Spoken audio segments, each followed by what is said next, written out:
రోజు దానికి సమాధానంగా ఇప్పుడు రష్యా కూడా యుక్రెయిన్పై విరుచుకుపడింది. కీవ్ నగరంపై మరోసారి బాంబుల వర్షాన్ని కురిపించింది. 600 డ్రోన్లు అలాగే 50 మిసైల్స్తోని రష్యా దాడి చేసినట్టు తెలుస్తుంది. ఈ దాడిలో ప్రస్తుతానికైతే 12 మంది మృతి చెందారు, అలాగే 48 మందికి తీవ్ర గాయాలైనట్టు తెలుస్తుంది.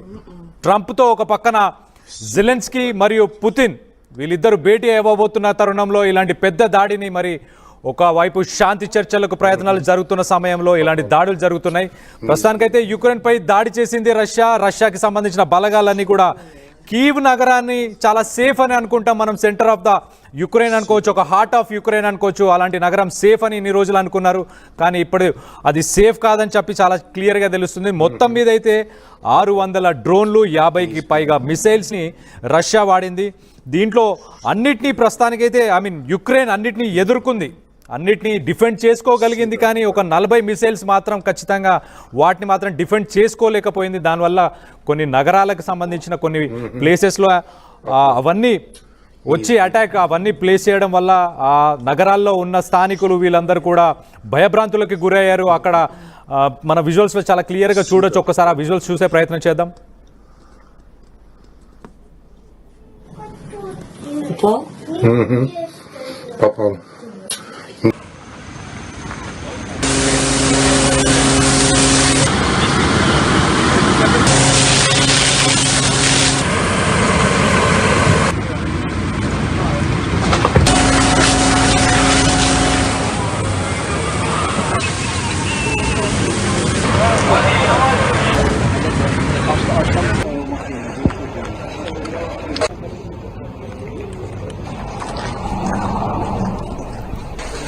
ఆగస్టు 24న మనం చూస్తే కనుక యుక్రెయిన్ రష్యాకు సంబంధించిన ఒక న్యూక్లియర్ ప్లాంట్పై దాడి చేసింది. అక్కడ ఒక రియాక్టర్ని కూడా ధ్వంసం చేసింది. ఆ న్యూక్లియర్ రియాక్టర్ పేలి గనక రేడియేషన్ కొన్ని 100 కిలోమీటర్లు కూడా వ్యాప్తి చెందే అవకాశం ఉండే. అలాంటి ఒక దాడి తర్వాత ఏం జరుగుతుందన్న అనుమానాలు ఉన్న సమయంలో ఇప్పుడు రష్యా అయితే మొత్తానికి యుక్రెయిన్కి సంబంధించి కీవ్ నగరంపై ప్రస్తుతానికి దాడి చేసింది. 600 డ్రోన్లు అలాగే 50 మిసైల్స్తో దాడి చేసింది.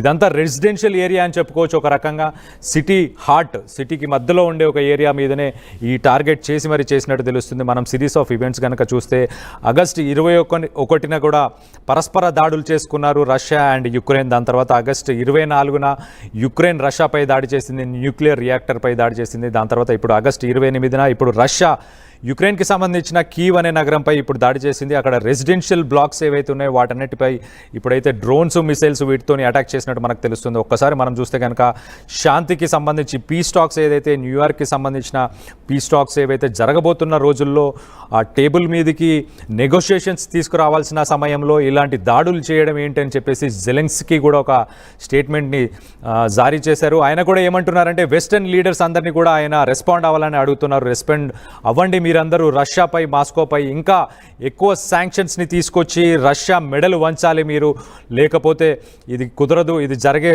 ఇలా యుద్ధం ముందుకు వెళ్తూనే ఉంటుందని చెప్పేసి జెలెన్స్కీ చెప్పుకొచ్చాడు. ఇంకో పక్కన చూస్తే కనుక యుక్రెయిన్కి సంబంధించిన కీవ్ అనేది ఒక సేఫ్ ప్లేస్ అని ఇన్ని రోజులు చాలామంది అనుకున్నారు. అది మధ్యలో ఉంటుంది ఒక రకంగా చెప్పాలంటే యుక్రెయిన్కి.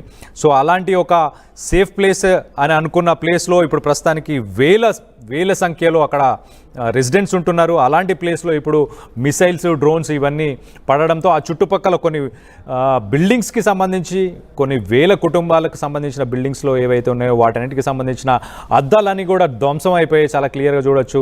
దానికి సహాయక చర్యలు అయితే ప్రస్తుతానికైతే యుక్రెయిన్కి సంబంధించిన దళాలు సహాయక చర్యలని చేపడుతున్నాయి ప్రస్తుతానికి. కానీ ఆ బిల్డింగ్ శకలాలు ఒకసారి చూడండి, చాలా భారీ ఎత్తున ధ్వంసాలు జరిగినట్టు చాలా క్లియర్గా తెలుస్తుంది. రాత్రి సమయంలో చూడండి, ఒక్కసారి ఆ విజువల్ చూద్దాం. ఆ మంటలు ఎగిసి పడుతున్నాయి. రాత్రి సమయంలో న్యూక్లియర్ బాంబ్స్ వీటన్నిటితోని మిసైల్స్ అలాగే డ్రోన్స్తోని అటాక్ చేశారు. ఆగస్టు 21న కూడా రష్యా అమెరికాకు సంబంధించిన కొన్ని స్థావరాలు యుక్రెయిన్లో ఉన్నాయి. కొన్ని ఆ స్థావరాలనే టార్గెట్ చేస్తూ western region America electronics factory, ఒక ఫ్యాక్టరీ ఉంది అక్కడ, ఎలక్ట్రానిక్స్ ఫ్యాక్టరీ ముక్చివోస్ అని చెప్పేసి ఒక వెస్టర్న్ రీజన్ ఉంది. అక్కడ సివిలియన్స్ ఉంటున్న ఒక ఫ్యాక్టరీ మీద, అమెరికాకు సంబంధించిన ఒక ఫ్యాక్టరీ మీద రష్యన్ దాడి చేసింది.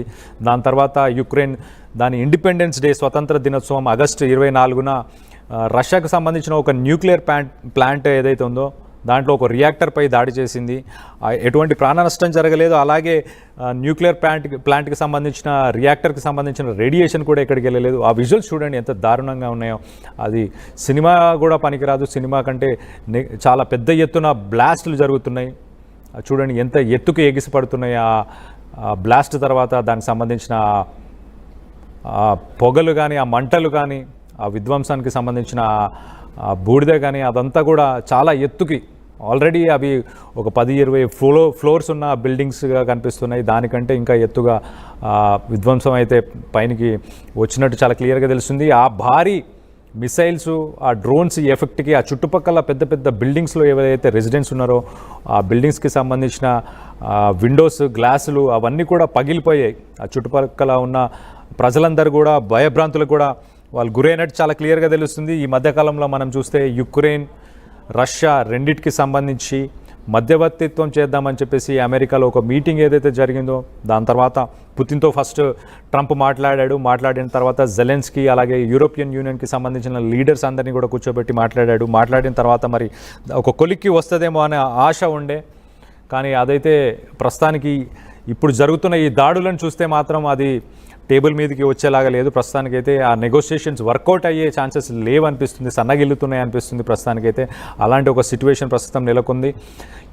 యుక్రెయిన్కి సంబంధించిన కీవ్ నగరంపై ప్రస్తుతానికి రష్యాకి సంబంధించి రష్యా బలగాలు ఇప్పుడు దాడి చేశాయి. 600 డ్రోన్స్ అలాగే 50కి పైగా మిసైల్స్తోని దాడిని చేసినట్టు తెలుస్తుంది. మొత్తానికైతే ఎటు చూసినా సామాన్యుడికే ఎఫెక్ట్ జరుగుతుంది ఈ యుద్ధాల వల్ల.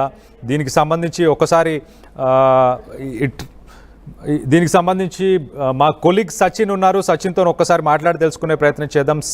సచిన్, ఒక పక్కన పీస్ టాక్స్ జరుగుతున్న సమయంలో ఒక పక్కన యుద్ధం ఆగిపోయే అవకాశం ఉంది. దాదాపు 3 సంవత్సరాల నుంచి జరుగుతున్న యుద్ధం ఆగిపోతుంది. ట్రంప్ అలాగే ఇటు పుతిన్ అలాగే జెలెన్స్కీ వీళ్ళందరూ కూడా ఒక కొలిక్కి తీసుకొస్తారు అన్న సమయంలో ఇలా యుద్ధాన్ని ఇంకా అగ్రెసివ్గా ముందుకు తీసుకెళ్తున్నారు. ఇంకా దాడుల్ని అగ్రెసివ్గా ముందుకు తీసుకెళ్తున్న తరుణంలో ఎలా చూడాలి రానున్న రోజుల్లో? మరి యుద్ధం ఆగుతుందా ఏంటి? ఎలాంటి పరిస్థితిలో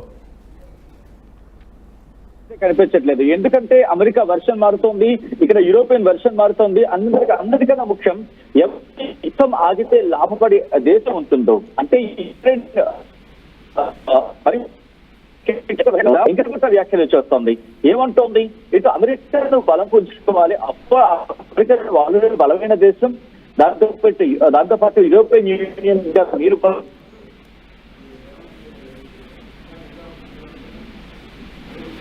రైట్.